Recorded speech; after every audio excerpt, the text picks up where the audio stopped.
So one of the most popular things coming into handguns right now, both for personal protection and carry, but also in the competition world, is the addition of a red dot. People are really liking optics. There's a lot of advantages to it, but there's a few things you need to know about making that switch over from iron sights to training with a red dot.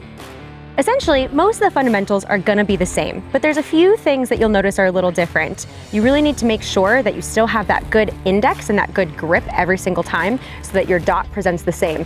You'll always see somebody come out of the holster with a red dot and spend a second going like this, looking for that dot.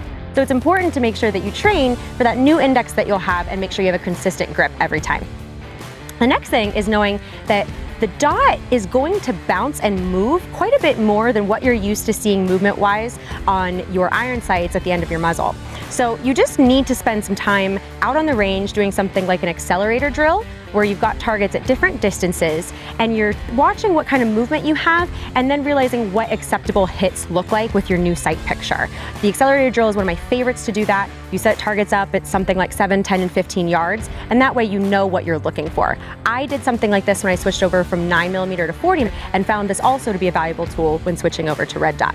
The other thing that you'll see people doing right now is using a visual training aid, something like this custom fit cover, or even black masking tape. And what you would do is just slip this over your optic, over your dot, and it's going to occlude the front visual window of your dot.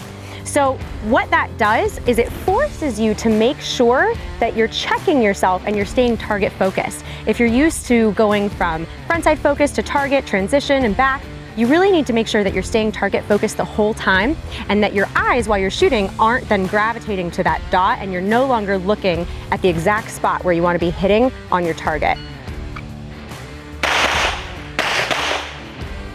If you're switching over to red dot optic, try these tips out on your next range training session.